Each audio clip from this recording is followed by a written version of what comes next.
தற்போதைய அண்மை செய்தியை பார்த்து கொண்டிருக்கிறோம். தயாரிப்பாளர் சங்கத்திற்கு பெப்சி ஆதரவு வழங்கும் என அறிவிக்கப்பட்டிருக்கிறது. தயாரிப்பாளர் சங்கத்திற்கு பெப்சி ஒத்துழைப்பு அளிக்கும் என RK செல்வமணி அறிவித்திருக்கிறார். விவரங்களை நம்முடைய செய்தியாளர் சிவபிரகாஷிடம் கேட்கலாம்.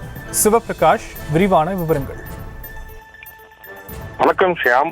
தொடர்ந்து தற்போது நாம் தயாரிப்பாளர் சங்கத்திற்கும் அவர்கள் அறிவித்திருக்கக்கூடிய அந்த வேலை நிறுத்தம், அதன் பிறகு அதனை மறுத்து வேலை நிறுத்தம் கூடாது என நடிகர் சங்கம் அதற்கு எதிராக பேசியது என தொடர்ந்து இந்த செய்தியில பார்த்து வருகிறோம். இதன் ஒரு கட்டமாக, ஒரு மிக முக்கியமான ஒரு கட்டமாகத்தான் பெப்சி அமைப்பு, அதாவது தமிழ் திரையுலகில் இருக்கக்கூடிய அனைத்து சங்கங்களின் தொழிலாளர்கள் சங்கத்தின் கூட்டமைப்பான பெப்சி அமைப்பின் தலைவர் RK செல்வமணி அவர்களுடன் தமிழ் திரைப்பட தயாரிப்பாளர் சங்க தலைவர் ஏனாண்டாள் முரளி அவர்கள் பேச்சுவார்த்தையில் ஈடுபட்டார்.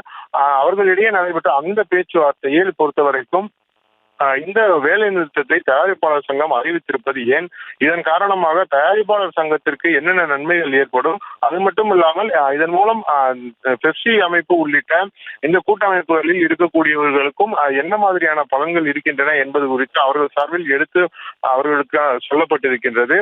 அதே சமயம் பெப்சி தரப்பிலும் அவர்களுடைய சில கோரிக்கைகளையும் முன்வைத்திருக்கின்றன. அதாவது அந்தந்த நாள் நடைபெறக்கூடிய அந்த ஷூட்டிங்கிற்கு அன்றைய மாலையே மாலையிலிருந்து இரவுக்குள்ளாகவே பேட்டா வழங்குவது என்பது, இந்த பிரச்சனைகளையும் அவர்கள் எடுத்து கூறியிருக்கின்றனர்.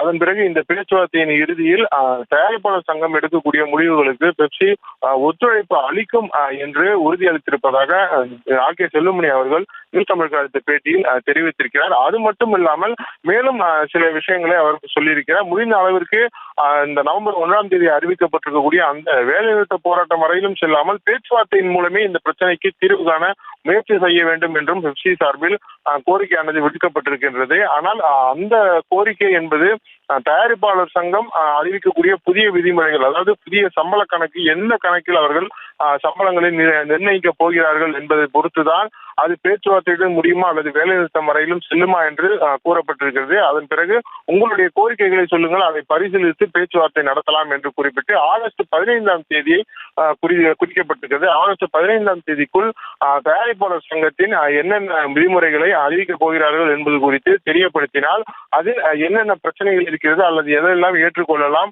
என்பதை பேச்சுவார்த்தையின் மூலம் தீர்த்துக் கொள்ளலாம் என்றும் பெப்சி கூறியிருக்கின்றது. எனவே ஆகஸ்ட் 15ஆம் தேதிக்குள்ளாக தயாரிப்பாளர் சங்கம் புதிதாக எந்த சம்பள நிர்ணயத்தை செய்ய போகிறார்கள் என்பது குறித்து அறிவிப்பார்கள் என்ற தகவலும் இந்த பேச்சுவார்த்தையின் முடிவில் நமக்கு தெரிய வந்திருக்கின்றது. விவரங்களுக்கு நன்றி சிவபிரகாஷ். சமீபத்தில் தமிழ் திரைப்படங்களோட தயாரிப்பு ரொம்ப வெகுவாக பாதிக்கப்பட்டிருக்கு. ஷூட்டிங் போகிறது, படப்பிடிப்பு போகிறது குறைஞ்சிட்டே வருது. இதை சரி செய்யணும் அப்படின்னு நாங்கள் ஒரு ரெக்வஸ்ட் கொடுத்தோம். அது மட்டும் இல்லாமல் ஊதியம் வாங்குறது, ஈவினிங் ஆனால் ஷூட்டிங் முடிச்சு பேட்டா வாங்குற வரைக்கும் கஷ்டமாக இருக்குது. நாங்கள் எங்களோட குறைகளை தயாரிப்பட்டு சொன்னோம். அவங்களோட குறைகளை சொன்னாங்க. இதை சரி பண்ணுறதுக்காக சில டிமாண்ட்ஸ் வேணும்னு சொன்னாங்க. நாங்கள் சொன்னப்போ படப்பிடிப்பு ஸ்ட்ரைக்கு அது மாதிரிலாம் எந்த இதுவும் இல்லாமல் உங்களோட கோரிக்கைகள் என்னன்னு சொல்லுங்கள், அந்த கோரிக்கைகளை நிறைய எங்கள் சைட்லேருந்து என்னெல்லாம் நாங்கள் எங்களால் பண்ண முடியுமோ அதை நாங்கள் பண்ணி தரோம்னு சொல்லியிருக்கோம். அது 2-3 மந்த்ஸுக்குள்ளே அதை முடிச்சிடலாம் அப்படின்னு சொல்லியிருக்காங்க. ஆகஸ்ட் 15க்குள்ளே தயாரிப்பாளர் சங்கத்தோட கோரிக்கை என்னென்னலாம் எங்கிட்ட சொல்கிறேன்னு சொல்லியிருக்காங்க. தயாரிப்பாளர் சங்கம் எடுக்கிற அனைத்து முடிவுகளுக்கும் நாங்கள் ஒத்துழைப்பு சொல்லியிருக்கோம். ஆனால் ஒரே ஒரு ரெக்வஸ்ட் எடுத்திருக்கோம், எந்த இதுவும் தனிப்பட்ட முறையில் யாரோட பேரையும் பொதுவெளியில் அனௌன்ஸ் பண்ணக்கூடாது. எதுவாக இருந்தாலும் நமக்குள்ளே முடிச்சுக்கணும்.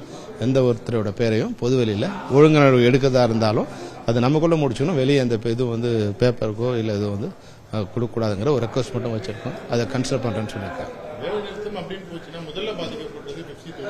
நிச்சயமா ஆமாம்.